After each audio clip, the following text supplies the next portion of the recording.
Hello and welcome to another edition of History in Your Own Backyard. My name is Chrissy Morgan, and today we are with Peg Wyant at the Hogan building on the 1317 and 1319th Street address on Republic in the Over-the-Rhine neighborhood of Cincinnati, Ohio. We're continuing our conversation with Peg Wyant. Hello, Peg. Hi, how are you today? I'm doing fantastic. Good. Thank you for sharing your knowledge and history of this area. My pleasure. We are in the courtyard of between 1317 and 1319. Tell me a little bit about this building, if you could. I can. The building, there were two buildings, and with the courtyard in between. They were built in 1878, which is the same year as the music hall opened.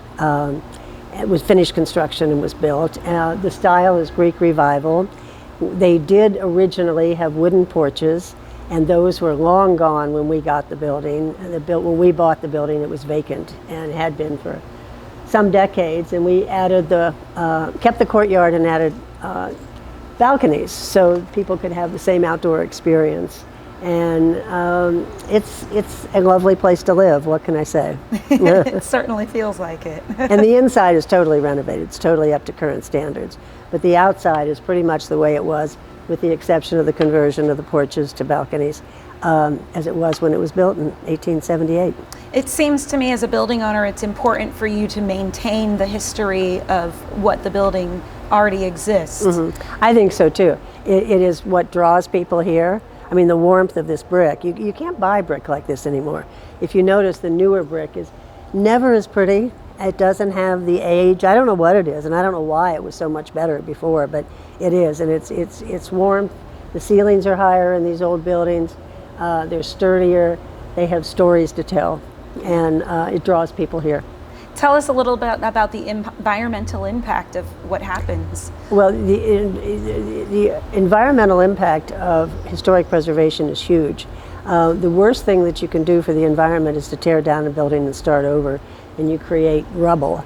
And a lot of times you're putting asbestos back. I mean, it's just it's a terrible thing to do. So if you have a building that can be renovated, that is really the first step in preserving our environment the way we want it to be. And then if you can do it in such a way that honors the history, you're even better off. Typically, we try to do Gold LEED certified, and typically we have had buildings where we add solar panels, so we really can boost that environmental effect. And what is Gold LEED certification? Gold LEED certified is when you are certified by the federal government as environmentally superior buildings. It means you put in plumbing fixtures that don't use excess waters. It means you're located in an area that it's on a bus line or public transportation. It usually means that you're located in an area where you can bike rather than always use cars, and that you use environmentally the best available materials. Yeah. So we try to do that. So this neighborhood is a nationally registered historic neighborhood, the Over-the-Rhine neighborhood, and around the music hall. And who are the people that built this neighborhood? Oh, it was built, Cincinnati decided to build the canal in 1820, and the canal connected Lake Erie to the Ohio River, and the Ohio goes into the Mississippi, and the Mississippi into the ocean. So it was an enormous positive impetus for making this a transportation hub. And the city grew like crazy. And because the city was growing in the center of a growing industry, it attracted immigrants. And the immigrants coming in the 1800s, initially it was the Germans, and then it became the Irish because of the potato famine in 1850. But it was German and Irish immigrants that built this. And the canal was called Over-the-Rhine after the Rhine River in Germany. Amazing. And because the businesses were in the south eventually, and the workers were in over the canal, so they were in Over-the-Rhine. They would come across in bridges and whatever.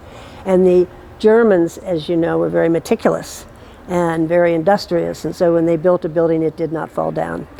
So, apparently. I kid, I'm Irish, but I said if the Irish had built these buildings, they wouldn't be here today. It's a whole different thing. So it's just wonderful, the craftsmanship. And they built almost all of Over-the-Rhine. Wow. And the other thing they brought is they brought their music.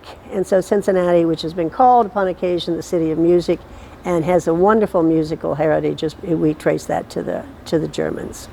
And this is called, this building, or the two buildings, is called the Hogan House? Correct. And is that German descent? No, it's actually Irish descent. And the reason I named it that, Hogan is named after my grandfather, who was at one time Attorney General of Ohio. But the story here is that this building is located on Republic Street. Republic Street wasn't always called Republic Street, it was called Bremen Street. And Bremen is a city in Germany, so when the Germans came, they named it after their hometown. Oh, sure. And although during World War I, we fought the Germans, and there was created as a result of this neighborhood was well over 50% German.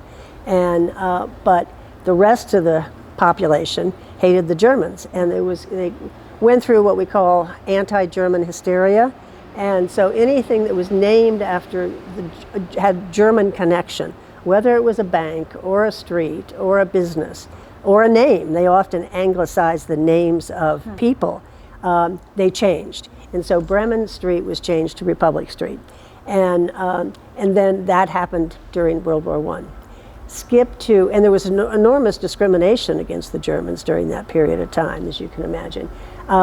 If you go to, or one of the things that happened was that they wouldn't allow people to teach German in the schools.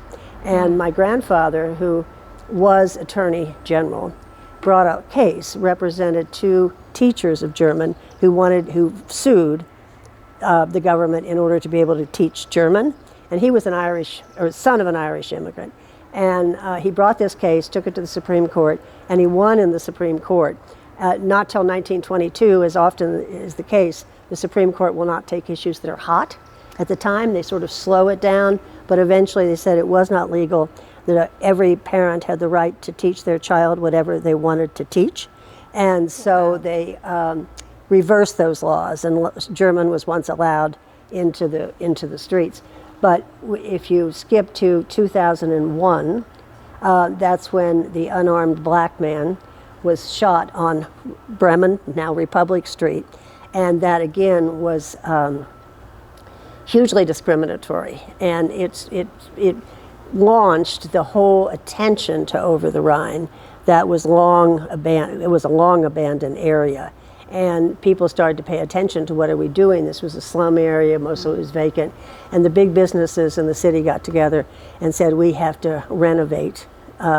We have to bring this area back. It can no longer be the highest crime rate in the United States. We can no longer have all these empty buildings. So they started a consortium called 3CDC, Nonprofit Development Company, which started to put money and help developers like me want to be here. Because I always wanted to be here, but you couldn't afford to be here because it was not profitable. And so there's a history of sort of minorities and representing, fighting on behalf of minorities, which my grandfather did, and which happened as a result of that shooting of the unarmed black man. So I thought, you know what, it's appropriate to call this the Hogan Building. It is. Mm-hmm. It is. That's fascinating that that here we are in what seems to be just a lovely courtyard in the Over-the-Rhine neighborhood that people know about, not knowing that history was made because of this. Exactly. History was made. Right. And so was this a school at one time, or? No, it was always built as apartment buildings. It was always an apartment and always as maintained as apartment buildings. And I think Over-the-Rhine largely was not people didn't own single family houses very much. It was an apartment, complex, which was built to accommodate this huge influx of people coming from Europe who couldn't afford their own houses. Yeah. So there are relatively few single family houses here. Right. And when did you acquire the building? Acquired it, I'm thinking maybe in 2016, and renovated it about 5-7 years ago. What has the renovation process been like? Oh, it's fun. In order to be able to afford to renovate in an area like this, you have to kind of thread a needle, because we applied for historic tax credits, which are absolutely instrumental in putting money into these areas that have, into the areas or buildings that have gone awry. And because you can't do it on a normal basis. It's not like you can build new houses and rent them and they'll fall down in 30 years. But if you want to put money into something like this, it takes a lot more money and more time and effort to bring it back. So you have to do everything according to their rules. and that can be tricky. And so I was trying to get his tax abatements from the city, state tax credits, federal tax credits, and at the end of the day, try to make a nickel or two. Right. but it's hard to do that because there's so many rules and regulations. Right, under the concept of legacy, of what this does to the community. You don't want to build something, and the community doesn't want you to build something that's going to fall apart. No. So it's a collaborative effort to really keep it going. Absolutely.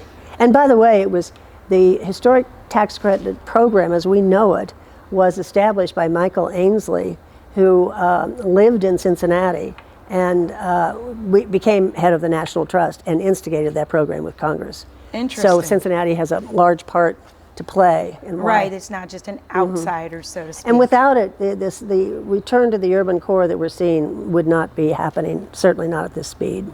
Yeah. It's happening all over the country. Yeah, absolutely. Yeah. Absolutely.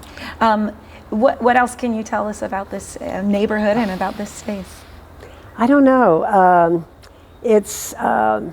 We're very close to Washington Park, which was a park renovated by 3CDC in 2013, and it had been there for a long time, but it was quite dilapidated and quite dangerous to go through. It was really controlled by, what can I say, drug cartels, and Sure. you left the symphony and you didn't want to go across that park. But anyway, there was a beautiful renovation, and we're in between that park and Vine Street, which is the heart of the entertainment area here. Has tons of restaurants, and at one point I think had 140 or something like that beer halls. Wow. And in the heyday of the early days of Over-the-Rhine, when we were called the Paris of America. This was called the Paris of America. Vine Street was. Mm-hmm. Wow, and because of just the fashion and everybody Not the fashion, I think it was the beer. and that there were so many establishments, people came here to have fun. Culture created. Yes, exactly, Yeah. exactly. Wow.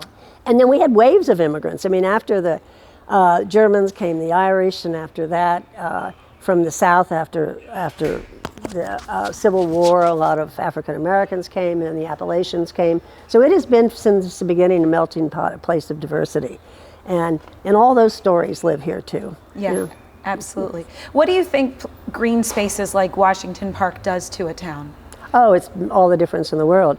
I mean, if you live in glass and steel and concrete, that's not the way people are meant to live. And everybody needs green spaces. It's why we always have balconies, always in every building that we do. And because people need to be able to get outside. And then if you can go from outside to walk to a park, it's a really just nice way to be, People don't like to be contained in, as I say, glass and steel. Yeah.